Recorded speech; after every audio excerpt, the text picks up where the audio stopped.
Like, comment, share व चॅनलला subscribe करा।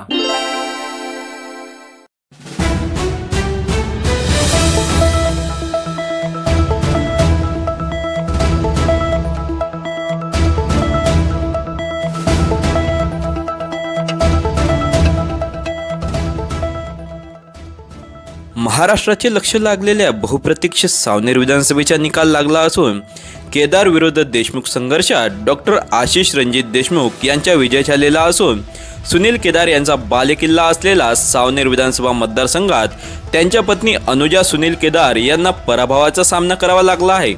सावनेर विधानसभा मतदारसंघातून आशिष देशमुख यांनी 1,19,725 मते मिळवत 26,401 मतांनी विजय संपादन केला।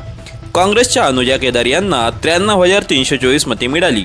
बीएसपीच्या ताराबाई गौरकर यांना 2,263 मते मिळाली।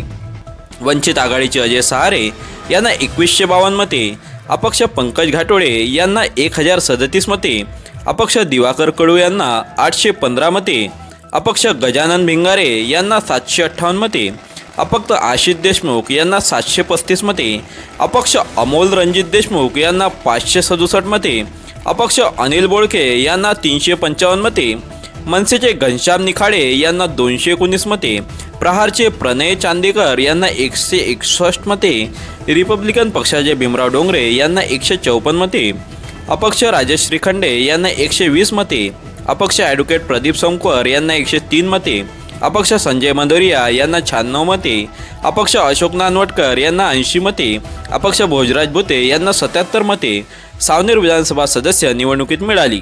सावनेर मतदारसंघात विजयानंतर डॉक्टर आशिष देशमुख यांनी सावनेर शहरात भव्य मिरवणूक काढली।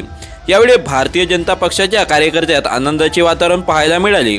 यावेळी आशिष देशमुख यांच्यावर जेसीबीतून पुष्पवर्षाव करून त्यांचे शहरात स्वागत करण्यात आले।